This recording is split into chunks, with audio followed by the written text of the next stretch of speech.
नाम है Volkswagen company. गाड़ी का नाम बीटल है। बीटल गाड़ी का नाम बीटल है।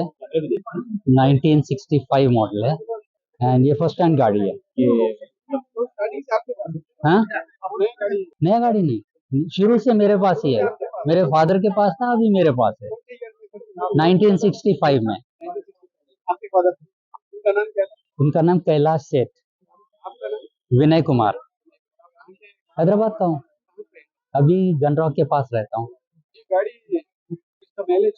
हाईवेज पे 16 to 18 किलोमीटर देता है पर लीटर, टाउन में 11 देता है।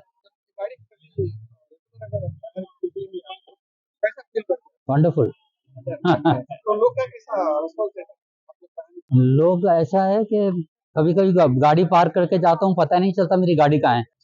सब घेर लेते हैं, मालूम ही नहीं होता है। फिर मान लो अरे मैंने यहाँ पार्क से देखे तो गाड़ी है। और पूछिए। बॉम्बे में 25 साल से और फिर यहाँ 22 साल से, 47 ईयर से मैं चला रहा हूँ। ये रेडी। ये गाड़ी को सर्विसिंग मतलब कितने बार कराना पड़ेगा? सर्विस स्टेशन पे तो नहीं लेके जाता हूँ। ओके। ऑयल चेंज होता है, ओके, साल में एक बार मैं खुद करता हूँ। आप खुद ही कर दें?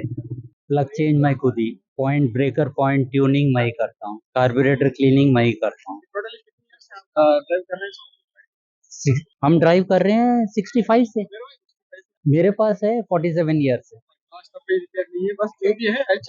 कोई बड़ा काम रहता है जैसे क्लच प्लेट, तो बॉम्बे से आदमी आता है, वो मेरे पास 1-2 दिन रहता है, चेंज करके चला जाता है। हैदराबाद में फैसिलिटीज नहीं मतलब मैकेनिक होंगे मगर मेरे को नहीं मालूम, मगर मैं देना नहीं चाहता और किसी को। रेगुलर मेरे पास पूरा वर्कशॉप मैनुअल है, दोनों वॉल्यूम, एक एक चीज क्या कैसा खोलना, कैसा लगाना, कैसे चेंज करना, सब बताता है। इससे पुराना मॉडल और ये मॉडल में क्या फर्क रहेगा आपके हिसाब से? ये एयर कूल्ड इंजन है और आजकल का मॉडल तो हाई स्पीड इंजन है। इसका गियर रेशियो हाई है, तो पिकअप वैसे नहीं है जैसे मॉडर्न कार्स होते हैं, मगर टॉप स्पीड पे 125 पे जाता है अभी भी। हाँ, 125 किलोमीटर पर आवर। और ऐसा माइलेज आजकल की गाड़ियां नहीं देती है। 18 एंड 19? नहीं, 16 to 18 किलोमीटर 1 लीटर में। ये ओरिजिनल पेंट ओरिजिनल कर नहीं, ओरिजिनल नहीं है, पेंट कराए हुए 28 साल हो गए। ये मजदा मोटर्स है ना, मजा उनसे कराए।